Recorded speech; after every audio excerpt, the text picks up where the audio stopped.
मरे हुए लोगों की लाइब्रेरी। रात के ठीक 12 बजे घने जंगल के बीच एक पुरानी इमारत अचानक दिखाई देती थी। लोग कहते थे कि वो कोई साधारण इमारत नहीं, बल्कि मरे हुए लोगों की लाइब्रेरी थी। एक ऐसी जगह जहां हर एक इंसान की किताब मौजूद थी जो कभी इस दुनिया में पैदा हुआ था, और उन किताबों में उनकी पूरी जिंदगी लिखी होती थी, यहाँ तक कि उनकी मौत भी। साल 2026। आदित्य एक यूट्यूबर था जो रहस्यमय जगहों की खोज करता था। एक दिन उसे एक बूढ़े आदमी का पत्र मिला। पत्र सिर्फ एक लाइन लिखी थी, अगर अपनी मौत जाननी है तो आधी रात को काले जंगल में आना। आदित्य पहले हंसा, लेकिन पत्र के साथ एक पुरानी तस्वीर भी थी। तस्वीर में एक विशाल लाइब्रेरी दिखाई दे रही थी। उस पर लिखा था, library of the dead. Aditya की उत्सुकता बढ़ गई। उसने अपने 3 दोस्तों राहुल, विकास, समीर को साथ लिया। चारों रात को जंगल पहुंच गए। घड़ी में 11:58 हो रहे थे। चारों जंगल में खड़े थे। अचानक हवा चलने लगी, पेड़ जोर जोर से हिलने लगे और उनके सामने धुंध के बीच एक विशाल इमारत उभरने लगी। इमारत पहले वहां नहीं थी, लेकिन अब थी बिल्कुल सामने। दरवाजा अपने आप खुल गया। अंदर अंधेरा था। चलो अंदर, आदित्य बोला। चारों अंदर गए। जैसे ही वो अंदर पहुंचे, दरवाजा अपने आप बंद हो गया। धड़म, सन्नाटा छा गया। अंदर लाखों किताबें रखी थी। जहां तक नजर जाती थी सिर्फ किताबें। हर किताब पर एक नाम लिखा था। राहुल ने एक किताब उठाई। उस पर उसका नाम ही नहीं था। उसका ही नाम था। बहुत घबरा गया। ये कैसे हो सकता है? उसने किताब खोली। पहले पन्ने पर उसकी जन्म तारीख लिखी थी। दूसरे पन्ने पर बचपन की बातें। तीसरे पन्ने पर स्कूल। सब कुछ सच था। ये मजाक नहीं है। राहुल कांपने लगा। फिर उसने आखिरी पन्ना खोल दिया। उसका चेहरा सफेद पड़ गया। क्या लिखा है? आदित्य ने पूछा। राहुल जवाब नहीं दे पाया। उसके हाथ कांप रहे थे। फिर धीरे से बोला, इसमें लिखा है कि मैं आज रात मर जाऊंगा। सब डर गए, लेकिन तभी ऊपर से किसी की चलने की आवाज आई। लाइब्रेरी में कोई और भी था, लेकिन दिखाई नहीं दे रहा था।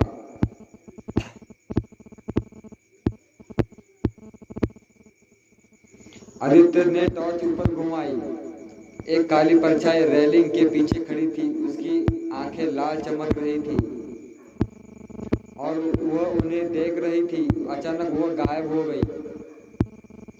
हम यहाँ से निकलना चाहिए, समीर बोला। लेकिन दरवाजा नहीं खुला। वे फट चुके थे। तभी एक महिला की आवाज गूंजी, जो अपनी किताब पढ़ता है उसकी किस्मत बदल जाती है। जो हमारी किताब पढ़ता है उसकी किस्मत बदल जाती है। चारों ने पीछे देखा। एक बूढ़ी लाइब्रेरियन खड़ी थी। उसकी आंखें सफेद थी। वह मुस्कुरा रही थी। तुम कौन हो? आदित्य ने पूछा। मैं इस लाइब्रेरी की रखवाली करती हूँ। ये जगह क्या है? बूढ़ी और बोली। यहाँ हर इंसान की जिंदगी लिखी है और जो अपनी मौत पढ़ लेता है, मौत उसे ढूंढ लेती है। अचानक ऊपर से चीख सुनाई दी। राहुल की। तीनों ऊपर दौड़े, लेकिन वहां राहुल नहीं था। फर्श पर सिर्फ उसकी किताब पड़ी थी और आखिरी पन्ने पर लाल रंग से लिखा था मृत। राहुल गायब हो चुका था। अब डर बढ़ चुका था, लेकिन असली भय अभी शुरू हुआ था। आगे कहानी में आदित्य को अपनी किताब मिलती है जिसमें लिखा होता है कि सुबह होने से पहले उसके सभी दोस्त मर जाएंगे और लाइब्रेरी में सिर्फ एक व्यक्ति बाहर निकल पाएगा। फिर शुरू होता है मौत का रहस्य और उस शापित लाइब्रेरी की असली मालिक का सामना।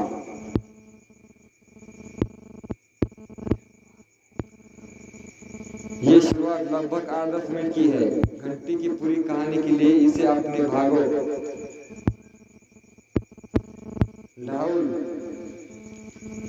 राहुल के गायब होने के बाद लाइब्रेरी में सन्नाटा छा गया। आदित्य, समीर और विकास एक दूसरे को देख रहे थे। फर्श पर पड़ी राहुल की किताब अब अपने आप बंद हो चुकी थी। अचानक उसकी किताब की कवर पर खरोच जैसी आवाज आने लगी। ऐसा लग रहा था जैसे कोई नाखून से किताब पर कुछ लिख रहा हो। आदित्य ने टॉर्च की रोशनी डाली। किताब धीरे धीरे एक नया वाक्य उभर रहा था। अगला नंबर विकास का है। तीनों के पैरों तले जमीन खिसक गई। ये जगह हमें जिंदा नहीं छोड़ेगी, विकास चिल्लाया। उसी समय पूरी लाइब्रेरी की लाइटें एक साथ बुझ गई। अंधेरा, घना डरावना अंधेरा। फिर कहीं दूर से बच्चे की रोने की आवाज आने लगी। एक नहीं, दर्जनों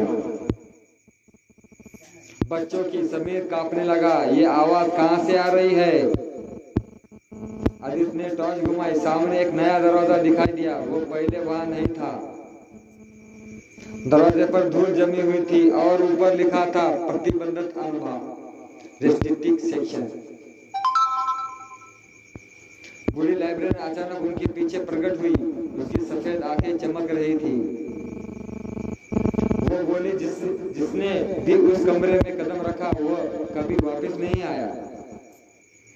इतना कहकर वो गायब हो गई। कुछ देर बाद आदित्य ने फैसला किया, रहस्य का जवाब उसी कमरे में है। तीनों ने दरवाजा खोला। दरवाजा चर की आवाज के साथ खुल गया।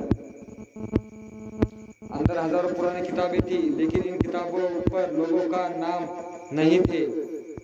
किताबों पर लोगों के नाम नहीं थे।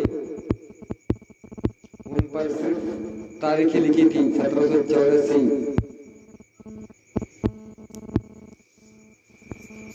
1831, 1907, 1946, 2001 और हर किताब से अजीब फुसफुसाहट निकल रही थी। मानो अंदर कोई जीवित हो। अचानक समीर की नजर एक मोटी किताब पर पड़ी। उस पर लिखा था, आज की रात। समीर ने किताब खोली। पहले पन्ने पर चारों दोस्त की तस्वीर बनी हुई थी, उसी कपड़े में जो उन्होंने पहन रखे थे। दूसरे पन्नों पर लिखा था, रात 2:17 पर विकास गायब होगा। तीनों ने घड़ी देखी। 2:16, 1 मिनट बाकी था। विकास घबरा गया। नहीं, ये झूठ है। वो दरवाजे की ओर भागा, लेकिन तभी उसके पीछे एक जमीन काली पड़ने लगी। एक साया फर्श से बाहर निकल आया, लंबा, दुबला और बिना चेहरे का। उसने विकास का पैर पकड़ लिया। विकास चीखा, बचाओ। आदित्य और समीर ने उसे खींचने की कोशिश की, लेकिन साये की ताकत बहुत ज्यादा थी। अगले ही पल विकास अंधेरे में फर्श के अंदर समा गया और गायब हो गया। सिर्फ उसके चीखे कुछ सेकंड तक सुनाई देती रही, फिर सब शांत हो गया। अब सिर्फ आदित्य और समीर बचे थे। दोनों के चेहरे पीले पड़ चुके थे। तभी किताब का अगला पन्ना अपने आप पलटा। उस पर लिखा था, 3:13 पर लाइब्रेरी की मालिक जागेगा। मालिक, आदित्य बुदबुदाया। उसी समय पूरी इमारत हिलने लगी। शेल्फ कांपने लगा, किताबें गिरने लगी। लाइब्रेरी की सबसे ऊपरी हिस्से से भारी कदमों की आवाज आने लगी, धम धम धम। ऐसा लग रहा था जैसे कोई विशाल चीज उनकी तरफ आ रही हो। समीर ने ऊपर देखा और उसकी चीख निकल गई, क्योंकि अंधेरे में दो विशाल लाल आंखें खुल चुकी थी। विशाल लाल आंखें अंधेरे चमक रही थी। हर कदम के साथ पूरी लाइब्रेरी कांप रही थी। आदित्य और समीर सांस रोक के खड़े थे। फिर अंधेरे से वह चीज बाहर निकली। दोनों की आंखें फटी रह गई। वह कोई इंसान नहीं था। उसका शरीर काले धुएं से बना था। चेहरा नहीं था, सिर्फ दो जलती हुई लाल आंखें थी। फिर उसकी पीठ से लोहे की जंजीर लटक रही थी। यह कौन है? समीर कांपती आवाज बोला। अचानक ऊपर रखी किताब अपने आप खुल गई। उसकी पन्ने तेजी से पलटने लगे, फिर एक पन्ने पर रुक गए। उस पर लिखा था, यह ग्रंथपाल है, मृत आत्माओं का रक्षक और मौत की किताबों का मालिक। यह राक्षस धीरे धीरे उनकी ओर बढ़ने लगा। उसकी कदमों की आवाज पूरे हॉल में गूंज रही थी। अचानक समीर चिल्लाया, भागो! दोनों दौड़ पड़े। लाइब्रेरी के लंबे गलियारों में वे जान बचाकर भाग रहे थे। पीछे वो राक्षस उनका पीछा कर रहा था। जहां उसका हाथ दीवार को छूता वो हिस्सा काला पड़ जाता। दौड़ते दौड़ते आदित्य एक बड़े कमरे में पहुंचा। कमरे के बीचों बीच एक अकेली किताब रखी थी। उस पर सुनहरे अक्षरों में लिखा था, आदित्य। उसका दिल जोर से धड़कने लगा। वो उसकी अपनी किताब थी। कांपते हाथों से उसने किताब खोली। उसमें उसकी पूरी जिंदगी लिखी थी, बचपन, स्कूल, यूट्यूब चैनल, सब कुछ। वो तेजी से आखिरी पन्ने तक पहुंचा और पढ़ते ही उसका खून जम गया। उसमें लिखा था, सुबह होने से पहले आदित्य मारा जाएगा। उसकी सांस रुक गई। नहीं, लेकिन तभी आखिरी लाइन बदलने लगी। स्याही अपने आप फैलने लगी और नया वाक्य उभर आया, अगर वह श्राप का स्रोत नष्ट कर दे तो किस्मत बदल सकती है। उसी समय बूढ़ी लाइब्रेरी फिर दिखाई दी। श्राप का स्रोत क्या है? आदित्य ने पूछा। बूढ़ी औरत की आंखों से काले आंसू बहने लगे। इस लाइब्रेरी का दिल सबसे नीचे तहखाने में एक काली किताब है। उसी से ये श्राप पैदा हुआ। जब तक वो किताब मौजूद है, मौत की लाइब्रेरी जिंदा रहेगी। तभी पूरे हॉल में भयानक गर्जना गूंज उठी। ग्रंथपाल उन्हें ढूंढ चुका था। उसकी लाल आंखें फिर दिखाई दी। समीर डरकर पीछे हटने लगा, लेकिन अचानक उसके पैरों के नीचे फर्श टूट गया। आदित्य वो चीखा और गहरे अंधेरे में गड्ढे में गिर गया। आदित्य दौड़कर किनारे पहुंचा, लेकिन नीचे सिर्फ अंधेरा था। कोई आवाज नहीं, कोई हरकत नहीं। वो अब बिल्कुल अकेला था। उसके तीनों दोस्त गायब हो चुके थे। ग्रंथपाल तेजी से उसकी और बढ़ रहा था। बूढ़ी औरत बोली, तहखाने में जाओ, वरना सूरज उगने से पहले तुम्हारा नाम भी किताब में दर्ज हो जाएगा। आदित्य पूरी ताकत से भागा। उसके सामने लोहे की पुरानी सीढ़ी दिखाई दी और लाइब्रेरी के सबसे नीचे जा रही थी। वो सीढ़ियां उतरने लगा। 1 मंजिल, 2 मंजिल, 3 मंजिल, और फिर नीचे से हजारों लोग की फुसफुसाहट सुनाई देने लगी, जैसे लाखों मरी हुई आत्मा एक साथ बोल रही हो। सीढ़ियों का अंत एक विशाल पत्थर का दरवाजा था, जिस पर खून से लिखा था, मृत्यु का हृदय। आदित्य ने कांपते हाथों से दरवाजा खोला और जो उसने देखा, उसे देखकर उसकी चीख निकल गई। आदित्य की चीख पूरी तहखाने में गूंज उठी। उसके सामने एक विशाल गोल कमरा था। कमरे की दीवार पर पत्थर की थी, लेकिन उन पर हजारों हाथों के निशान बने हुए थे। ऐसा लग रहा था जैसे लोग बाहर निकलने की कोशिश करते करते पत्थर में ही समा गए हो। कमरे के बीचों बीच एक काला सिंहासन रखा था और सिंहासन पर एक विशाल किताब खुली हुई थी, वही काली किताब। उसकी जिल्द चमड़ी जैसी थी, लेकिन वह किसी जानवर की नहीं लगती थी। उसके पन्ने अपने आप हिल रहे थे और हर पन्ने में फुसफुसाहट निकल रही थी। अचानक एक आवाज आई, आखिर तुम यहाँ पहुंच ही गए? आदित्य ने पूछा। आदित्य ने पीछे देखा। आदित्य, आखिर तुम यहाँ पहुंच ही गए? आदित्य ने पीछे देखा। वो बूढ़ी लाइब्रेरियन थी, लेकिन अब उसका चेहरा बदल चुका था। उसकी झुर्रियां गायब हो रही थी और उसकी आंखें में अजीब चमक थी। तुम कौन हो? आदित्य चिल्लाया। वो धीरे धीरे मुस्कुराई, फिर बोली, मैं इस लाइब्रेरी की रखवाली नहीं करती, मैं इसकी पहली कैदी हूँ। आदित्य स्तब्ध रह गया। महिला ने बताया, लगभग 300 साल पहले एक विद्वान था जिसका नाम था विराज था। वो मौत को हराना चाहता था। उसने वर्षों तक काले जादू और निषिद्ध ज्ञान का अध्ययन किया। फिर एक रात उसने ये काली किताब बनाई। किताब में दुनिया के हर इंसान का भाग्य लिखने की शक्ति थी, लेकिन उसकी कीमत भयानक थी। हर बार जब किताब में किसी का भविष्य लिखा जाता, एक आत्मा उसमें कैद हो जाती। धीरे धीरे लाखों आत्माएं उस किताब में फंस गई और उनसे जन्म हुआ ग्रंथपाल का। वह राक्षस कोई जीव नहीं था, वह लाखों मृत आत्माओं का एक रूप था। तभी ऊपरे जोरदार धमाका हुआ, ऊपर से जोरदार धमाका हुआ। धड़ाम, तहखाने की छत हिल गई। ग्रंथपाल नीचे आ रहा था। महिला बोली, अगर काली किताब नष्ट करनी है तो पहले उसकी आखिरी पन्ने तक पहुंचना होगा। आदित्य सिंहासन की ओर बढ़ा, लेकिन जैसे ही उसने किताब को छुआ, उसकी आंखें के सामने दुनिया बदल गई। वो अचानक एक अजीब जगह पर खड़ा था।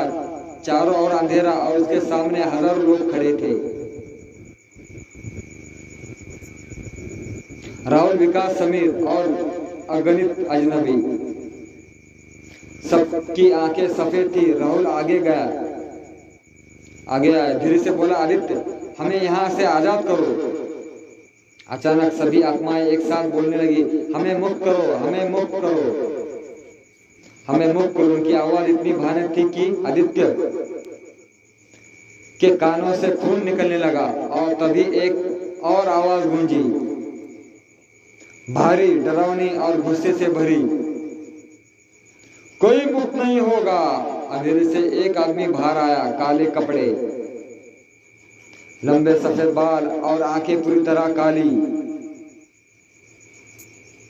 विराज, आदित्य के मुंह से निकला। वो मुस्कुराया, मैं मरा नहीं हूं, मैं इस किताब में जिंदा हूं, और जब तक ये किताब जिंदा है मैं भी जिंदा हूं। अचानक पूरा अंधेरा कांपने लगा। विराज ने हाथ उठाया और हजारों आत्माएं दर्द से चीखने लगी। देखो आदित्य, ये सब मेरी शक्ति है।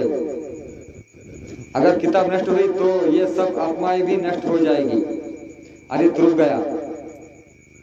क्या ये किताब नष्ट करने की सभी, ये क्या वह किताब नष्ट करके सभी को आजाद करेगा? क्या ये किताब नष्ट करके सभी को आजाद करेगा?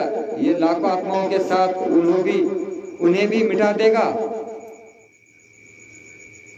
या लाखों आत्माओं के साथ उन्हें भी मिटा देगा? उसी समय वास्तविक दुनिया में ग्रंथपाल तहखाने के दरवाजे तक पहुंच चुका था। उसकी लाल आंखें चमक रही थी और पूरी लाइब्रेरी कांप रही थी। आदित्य के पास फैसला लेने के लिए बहुत कम समय बचा था। तहखाने के बाहर ग्रंथपाल खड़ा था। उसकी लाल आंखें जलती अंगारों की तरह चमक रही थी। धर्म, एक बार में उसने पत्थर का विशाल दरवाजा तोड़ दिया। पूरा कमरा हिल उठा। दूसरी और काली किताब के अंदर फंसा आदित्य विराज को घूर रहा था। विराज हंस रहा था, उसकी हंसी हजारों चीखों के बीच गूंज रही थी। तुम जीत नहीं सकते आदित्य, अगर किताब नष्ट करोगे तो ये सारी आत्माएं भी नष्ट हो जाएगी। आदित्य ने चारों ओर देखा। राहुल, विकास, समीर और लाखों आत्माएं दर्द से तड़प रही थी, लेकिन तभी उसी एक अजीब बात दिखाई दी। हर आत्मा एक काली जंजीर निकल रही थी। हर आत्मा से एक काली जंजीर निकल रही थी और वे सारी जंजीर विराज की शरीर से जुड़ी थी। तभी उसे समझ में आया, आत्मा किताब से नहीं बंधी थी, वे विराज से बंधी थी। तुम झूठ बोल रहे हो, आदित्य चिल्लाया।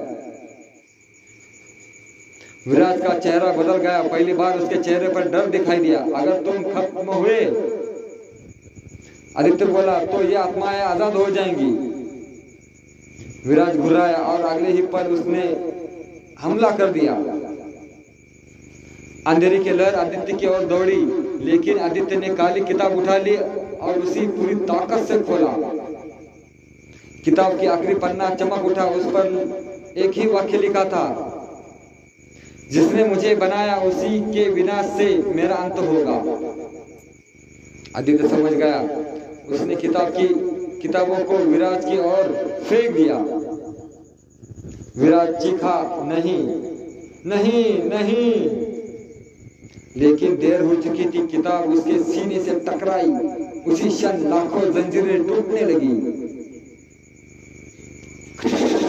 पूरा अंधेरा कांप उठा।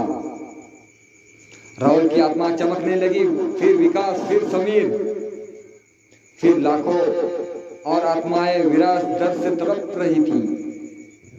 विराज दर्द से तड़प रहा था। मैं अमर हूं, मैं अमर हूं, वो चीखा, लेकिन उसकी आवाज कमजोर पड़ने लगी। उसका शरीर टूटने लगा। पहले हाथ, फिर चेहरा, फिर पूरा शरीर राख में बदलने लगा और आखिरकार विराज खत्म हो गया। उसी पल काली किताब में आग लग गई। भयंकर सफेद रोशनी पूरी संसार में फैल गई। आदित्य ने आंखें बंद कर ली। जब उसने आंखें खोली तो वो फिर तहखाने में था। गणपाल उसके सामने खड़ा था, लेकिन अब उसकी लाल आंखें गायब थी। उसकी विशाल शरीर टूटने लगा। उसका विशाल शरीर टूटने लगा। हजारों रोशनी उसके अंदर से निकलने लगी। वो सारी मुक्त हुई आत्माएं थी। गणपाल ने पहली बार आखिरी बार इंसानी आवाज में कहा, धन्यवाद। और फिर वह भी धूल बनकर बिखर गया। पूरा तहखाना हिलने लगा। लाइब्रेरी नष्ट हो रही थी। आदित्य सीढ़ियों की ओर भागा। उसके पीछे दीवार गिर रही थी। किताबों की अलमारियां टूट रही थी। वो पूरी ताकत से दौड़ा और जैसे ही मुख्य दरवाजे तक पहुंचा, सूरज की पहली किरण जंगल पर पड़ी। धड़म, पूरी लाइब्रेरी उसके पीछे ढह गई। आदित्य जमीन पर गिर पड़ा। कुछ देर बाद उसने पीछे देखा। वह विशाल इमारत गायब थी, जैसे वह कभी थी ही नहीं। सिर्फ जंगल बचा था और सुबह की शांति। एक साल बाद आदित्य ने उस घटना पर कभी कोई वीडियो नहीं बनाया। लोगों ने पूछा, लेकिन उसने कुछ नहीं बताया, क्योंकि कुछ रहस्य दुनिया से छिपे रहना ही बेहतर होते हैं। लेकिन एक रात ठीक 3:13 बजे उसके घर के दरवाजे पर किसी ने दस्तक दी। आदित्य ने दरवाजा खोला। बाहर कोई नहीं था। सिर्फ एक पुरानी किताब पड़ी थी। उसके कवर पर सुनहरे अक्षरों में लिखा था, मरे हुए लोगों की लाइब्रेरी। और नीचे एक नाम लिखा था, आदित्य। एक कहानी यही समाप्त होती है। लाइक करा, कमेंट करा, सब्सक्राइब करा। वीडियो कसा वाटते आम्हाला कळवा। कमजोर दिल के ना देखे, तर कमजोर मनाच्या माणसाने अजिबात हा व्हिडिओ पाहू नये. तर हा फक्त काल्पनिक कथा आहे, कोणता गोष्टीचा कशाचा काही संबंध नाही मित्रांनो. फक्त तुमच्या मनोरंजनासाठी हा व्हिडिओ बनवला गेलेला आहे. फक्त मनोरंजन करण्यासाठी हा व्हिडिओ बनवला गेला आहे. कमजोर दिल के ना देखे, कमजोर दिल वाले ना देखे. तर चला मित्रांनो, आपला व्हिडिओ समाप्त करू. लाईक करा, सबस्क्राईब करा, कमेंट करा, शेअर करा. Bye bye.